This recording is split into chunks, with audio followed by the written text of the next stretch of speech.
Hello guys, welcome to my channel. This is me বৃষ্টি ইসলাম।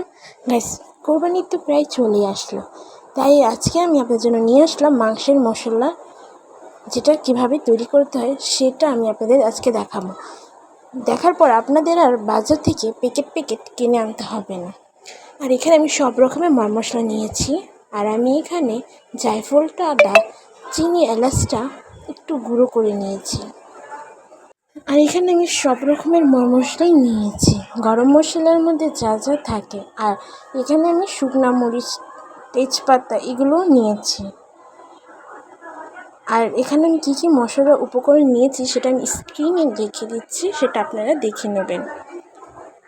আর এইগুলো সব মশলা একসাথে আমি ভালো করে মিশিয়ে নিয়েছি। এখন এগুলো আমি হালকা একটু ভাজা দেব। তার আগে আমি একটু শুকনা মরিচটা একটু ভেজে নেব, কারণ সবগুলো মশলার সাথে শুকনো মরিচটা ভালো করে ভাজাটা হয় না, তাই একটু শুকনো মরিচটা একটু হালকা করে ভেজে নিচ্ছি। সাথে তেজপাতাটাও একটু হালকা করে ভেজে নেব, কারণ সবগুলো মশলার সাথে তেজপাতাটাও ভাজা হয় না। এগুলো আমি ভালো করে ভেজে নেব। গাইস, আমার চ্যানেলটা প্লিজ সবাই সাবস্ক্রাইব করে দিবেন, পাশে থাকা বেল বাটনটি ক্লিক করতে ভুলবেন না। সবার আগে ভিডিও পেয়ে যাবেন, তাহলে নোটিফিকেশনটা চলে যাবে আপনার কাছে। তো আমি এখানে মশলা দিয়ে দিয়েছি। এখন এগুলো আমি হালকা করে ভেজে নেব, একদম লো আছে আমি এটা ভাজছি।